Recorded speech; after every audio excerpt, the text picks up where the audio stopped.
അയോധ്യ ശ്രീരാമക്ഷേത്ര ട്രസ്റ്റിന്റെ പണമിടപാടുകളുമായി ബന്ധപ്പെട്ട് പാർലമെന്റിൽ അടിയന്തര പ്രമേയത്തിന് അനുമതി തേടി പ്രതിപക്ഷം രംഗത്തെത്തിയതോടെ രാജ്യസഭയിൽ കടുത്ത വാക്പോര്. വിഷയത്തിൽ അടിയന്തര അന്വേഷണം പ്രഖ്യാപിക്കണമെന്നും പ്രധാനമന്ത്രി നരേന്ദ്രമോദി മാപ്പ് പറയണമെന്നും പ്രതിപക്ഷ നേതാവ് മല്ലികാർജ്ജുൻ ഖാർഗെ ആവശ്യപ്പെട്ടു.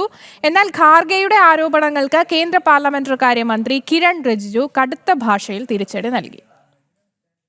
പാർലമെന്റിന്റെ ഇരുസഭകളിലും രാമക്ഷേത്ര ട്രസ്റ്റിന്റെ ഫണ്ട് സംബന്ധിച്ച ആരോപണങ്ങൾ ഉന്നയിച്ച് ഭരണപക്ഷത്തെ പ്രതിരോധത്തിലാക്കുകയായിരുന്നു പ്രതിപക്ഷത്തിന്റെ ലക്ഷ്യം. കോൺഗ്രസ് അധ്യക്ഷൻ മല്ലികാർജ്ജുൻ ഖാർഗെ ശൂന്യവേളയിൽ വിഷയമുന്നയിക്കുകയും സംഭാവന തട്ടിപ്പിൽ പ്രധാനമന്ത്രി മറുപടി പറയണമെന്ന് ആവശ്യപ്പെടുകയും ചെയ്തു. എന്നാൽ പ്രതിപക്ഷത്തിന്റെ രാഷ്ട്രീയ നാടകത്തിന് ശക്തമായ പ്രതിരോധമാണ് കേന്ദ്ര സർക്കാർ തീർത്തത്. പാർലമെന്ററി കാര്യമന്ത്രി കിരൺ റിജിജു സഭയിൽ പ്രതിപക്ഷത്തിന്റെ ഇരട്ടത്താപ്പ് തുറന്നുകാട്ടി. പവിത്രമായ രാമക്ഷേത്ര നിർമ്മാണത്തെ സുപ്രീംകോടതി വരെ കയറിയിറങ്ങി തടസ്സപ്പെടുത്താൻ ശ്രമിച്ചവരും ശ്രീരാമൻ സാങ്കല്പിക കഥാപാത്രമാണെന്ന് മുൻപ് സത്യവാങ്മൂലം നൽകിയവരുമാണ് ഇന്ന് സഭയിൽ മുതലക്കണ്ണീർ ഒഴുക്കുന്നതെന്ന് റിജിജു പരിഹസിച്ചു. कांग्रेस पार्टी और ये समाजवादी हमेशा भगवान राम को गाली देते रहते हैं ये लोग, और ये लोग राम मंदिर का विरोध करते रहते थे और दुनिया को बताते हैं कि राम कंपनी है, भगवान राम को ये मानते नहीं है।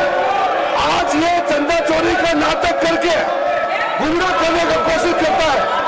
ये भगवान राम का विरोधी है, भगवान राम का विरोधी कांग्रेस और समाजवादी और कम्युनिस्ट पार्टी।